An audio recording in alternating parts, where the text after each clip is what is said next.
Oh, hallelujah. Very quickly, I want to share a few thoughts with us. Acts chapter 15, verse 16. And this scripture in the book of Acts is from what we call the Jerusalem Council. Hallelujah. So there was a dispute, when the Gentiles started receiving the gospel, whether they should be circumcised, or faith in Christ alone was enough, or they needed to circumcise like the Jews did. So there was a sharp division. And the matter was taken to the apostles in Jerusalem to decide whether there was a requirement of circumcision. If that decision wasn't made well, by now, it's apart from the circumcision all males have, right? There is special ritual circumcision, right, that all Jewish males went through. In fact, their own is not even as nice and organized as we have, because they use the first circumcision that was actually mentioned was done with sharp stones. Hey, hallelujah. Even when we use a sharp knife, it's not easy. It's one of the most painful things that a person can go through. But it was a sign of the covenant. God wanted a sign that we're in covenant with God. Because we human beings, we forget easily. Hey, hallelujah. For you to know you belong to Him. For you to remember that you belong to God. Hallelujah. So the process of circumcision was so vital to a person becoming a Jew. Without the circumcision, you are not. And it was a sign in the flesh that a person belongs to God. So when Jesus Christ came, many of the Jewish practices were taken away.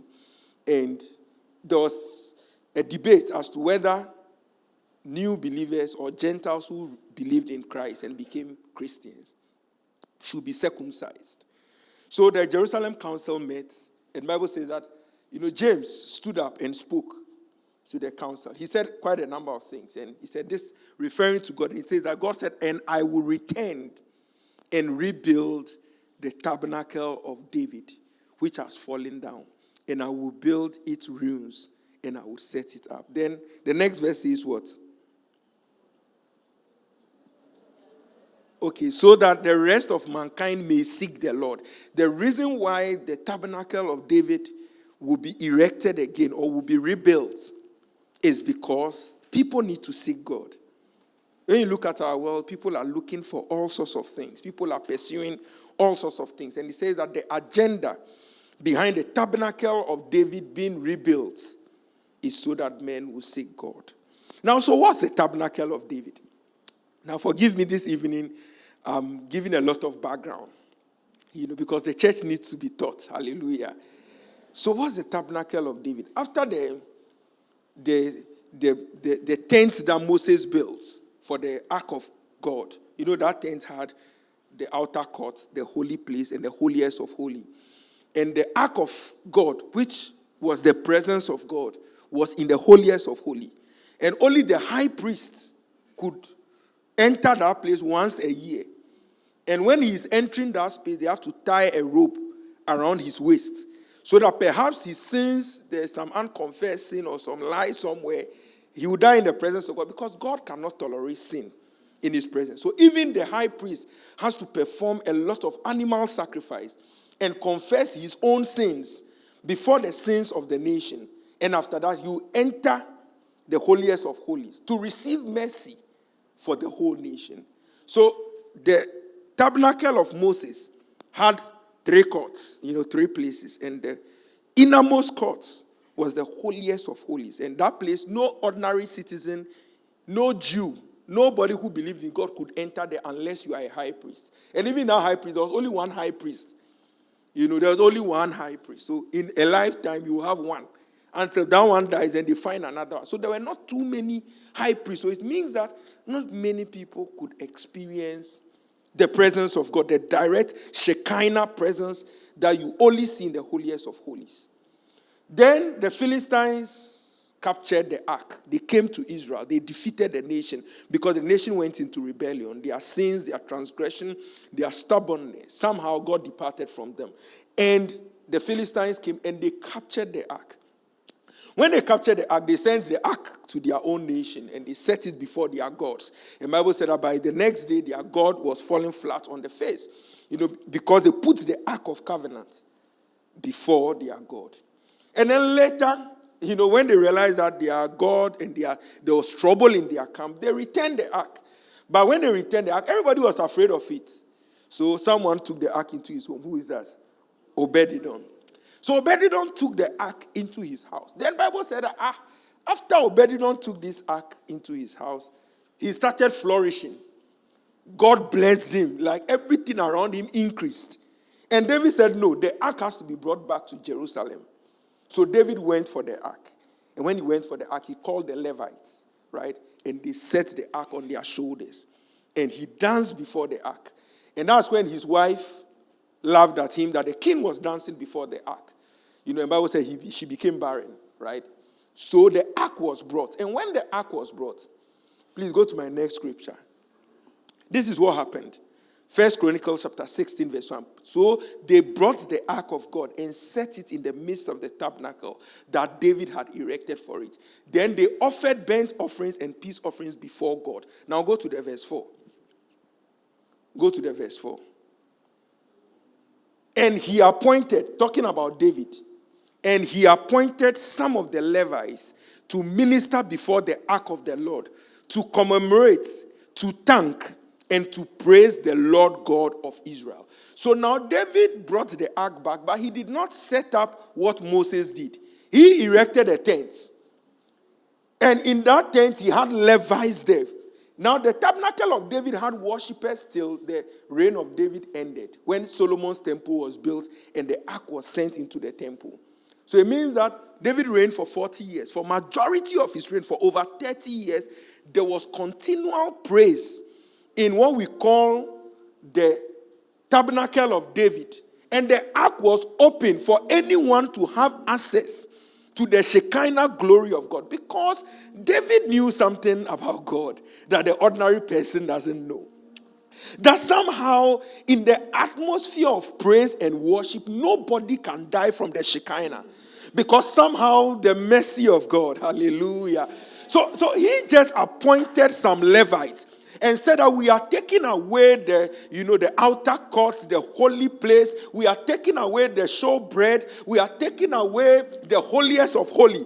We just have a tent with the presence of God. And in that tent, Levites will praise. In that tent, they will commemorate God. In that tent, they will sing. And for over 30 years, nobody died before that ark. I don't know about you. See, David was one of those guys who made God start promising. Like, God became like Akufo-Addo. Because God said, God promised David everything. Like the rest of us, like we are not parts. You don't get what I'm saying? Back then, God said, Jesus will be called the son of David. You don't get what I'm saying? Like, David now, he's become a father. And Jesus, who is God, has become his son. Then the throne Jesus sits on is called the throne of David. Then the city of Jesus is called the New Jerusalem. Now, you don't know about Jerusalem, because Jerusalem was not called Jerusalem. It was a city of the Jebusites. And David annexed that city and called it my city, Jerusalem, like the city of David. That's what it means. So like God promised him everything. Now, when we go to heaven, the Bible said in Revelation, I see the New Jerusalem coming down as a bride, like the city of David. So from the Old Testament all the way to the New, no matter what you do in the New, the city is named not after Persis, not after Mr. Nyan, not after Albert, but after an Old Testament guy who understood praise. If you see the writings of David, he didn't write deep spiritual things. He didn't write about too many things about angels. He wrote about the crucifixion of Jesus and the resurrection, but it was in songs. In fact, many people didn't know that he was talking about, 90 prophecies about the crucifixion and the betrayal and the resurrection of Jesus through his songs. So there should be something David knows about music and about praise that we've still not figured out. That's why you can go a whole week without the presence of God. But David, even in sin, have you realized that sometimes God was so hard on Saul? Haven't you realized? From day one, God started rebuking this guy. From day one, they tore the kingdom in the second year of his reign. And David killed a man and fornicated. And somehow he had the soft spots. He knew something about God nobody else knew, or everybody else overlooked. I pray for you That whatever David knew, so that, that when the ark was being taken, it was carried on a new cart, and someone tried, and the person died. But that same ark was in the tabernacle of David, in the presence of Levites who ministered. Levites, not the priests, Levites. Oh, you don't get what I'm saying. The priests were dying in the presence of the ark, but Levites who came to sing songs for over 30 years. Nobody died. In that tent, there was no division. You would enter into strange places and the presence of God if you can master praise, if you can master worship, if you can master music. The psalms are spiritual. They are deep. And you don't know worship until you understand the presence of a spirit. Because in my hometown during festivals, they play music. Music is not only for Christians. In fact, there are some drums they don't play all the time. So when you see Gideon play the drums, you understand you have a ministry. It's not like you can just come and hit drums anyhow. Because in my village, they invoke spirits with drums. When they play certain drums, they invoke spirit. Women lose control when they play drums. Do you get what I'm saying? They call the name of some drums in Ewe. And they are not seen by people, because if the physical eye see the drums, you will die. Because there are certain spirits that are not invoked unless drums are played. And we come to church, we play drums every Sunday and we go. Because we don't understand the realm of the spirit. And you see an old man in that village sing a certain song off key. Because the song doesn't have to be in key to invoke a spirit. It doesn't have to. Someone understands. An old man, a fetish priest, will sing a song during the festival and invoke a spirit. Not because the song was, on the notes that we wanted. The bass guitar is not there. Keyboard is not there. Lead guitar is not there. There are no lights, no AC. But spirits are invoked because someone understands the right song to sing. I don't know about you. But in trouble, David won battles with, he called for Levites to come and lead the war. You can win battles with music. You can win battles with drums. Now, the ancestors went to war with drums. Yeah. I come from a family that is royal. And we heard about our great-great-great-grandfather. We are the ones who are defeated because we don't understand the weapons we have. The weapons of our warfare are not always prayer. David was a man of prayer, but he perfected praise.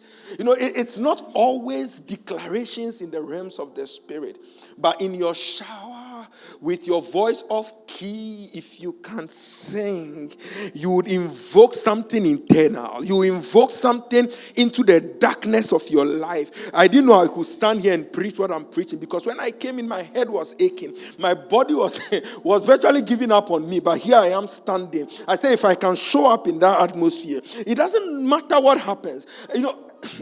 Hallelujah. I pray for you that your worship, your praise will not end because worship night has ended. But on your way back home, you hum a song. On your way, in your shower, in a trusky somewhere, with trouble all around, you would invoke the presence of God. You would understand something about praise and worship that could keep men and women alive in that tabernacle with the presence of God in the ark without anyone dying. Moses was a spiritual man, but his tabernacle was limited. Aaron and co could sacrifice. But the tabernacle of David didn't need goats. It didn't need sheep. It didn't need any showbread. It didn't need the manna that was taken from it. It didn't need any of that. It just needed songs. I don't know about you, but this evening I came to tell you, you need songs. You need certain songs. You need certain songs. And I pray God will put a song on your lip. There is always a song for a season. And this evening, I pray a song would be ringing in your heart. I pray you understand what David understood and wrote psalms. And you write your own psalms, not because anyone will sing it in key, not because any minister will sing it. It may never be recorded, but you will make melodies in your hearts to God. I pray your eyes are open to the reality of the tabernacle of David, which God said in the book of Acts that God will re-erect it and people will seek God. He said if that tabernacle will be erected, people will seek God. Look at our number here. We've been having midweek service. Have you ever seen the place being like this? It is the tabernacle of David that has drawn this crowd. I pray for you that in your life, God will draw men and women to you. The things that need to be drawn to you will be drawn. There is some power in worship. There is power in praise. Don't let the devil take your song. Don't keep quiet. Don't keep mute. A closed mouth is a closed destiny. Today begin to sing a song. Today begin to hymn. We begin to sing hymns in your heart. Making melody. Singing to yourself. Speaking to yourself. Psalms, hymns, spiritual songs. Making melody in your heart. So begin to say something to God. Be on your feet with me. We want to pray that, oh God, may that tabernacle be set amongst men. The tabernacle of continual worship. The tabernacle of continual praise. That somewhere in our heart we will seek God. Somewhere the songs will draw us to God. Whatever has drawn us away from God, may we be drawn to his presence. In the tabernacle of David, the Levites played. If you read down, they played the harp. They played instruments. They played it. And no one died in that presence because there was worship there. Because there was praise there. Begin to sing a new song unto God. Begin to sing a new song unto God. Begin to lift it up unto God. I don't know what God will put on your heart, but whatever song comes on your heart, begin to sing it. Begin to sing it. Begin to think about it. Begin to think about it in the name of Jesus. So, Father, we thank you. Thank you for this evening. Thank you for your manifest presence among us. Thank you for each and every individual is living here with a song. Oh, whatever David understood about your presence, and he danced naked before the ark. He said, I would rather disgrace myself in the presence of God than to look dignified as a king. He says, I would rather be a gatekeeper in the house of God than the company of the wicked. He said, I was glad when they said unto me, let us go into the house of God. That house of God was the tabernacle, was the tent that had the Levites. There were no sermons. There were no revelations preached. There was no pastor preaching. It was just music. It was just praise. It was just worship. It was the Levites who ran the show. And for 30 years in Israel, worship was lifted. And no one died in that presence. I pray for you that in your life, the tabernacle of David will be erected again. You will begin to sing a new song unto God. You will begin to sing a new song unto God. You may not be a musician, you may not get a key right, but lift up your voice unto God and give him songs of praise, songs of adoration in the name of Jesus. Thank you, for in each life right now is the tabernacle erected. The tabernacle of David. On our own we would praise God. Without keyboards we would praise God. Without backers we would praise God. Without microphones we would praise God. Somehow we would annex the presence of God. Somehow the presence would dwell with us. Somehow we would experience Emmanuel. Thank you for who you are, oh God. And may each and every one have a song. May we have a song on our lips. And may the devil and our enemies be defeated before us. In the name of Jesus Christ. Oh, hallelujah. Oh, hallelujah. Oh, hallelujah. Oh, hallelujah. Thank you for listening to the sermons of Reverend Dr. Albert Agbi. Be sure to follow us on Instagram at Edify Church Life. Listen to more of his sermons on our Telegram at Edify Sermons and Edify Church Spotify platforms. Thanks for being a part of our Edify Church family. Be blessed by this word of God.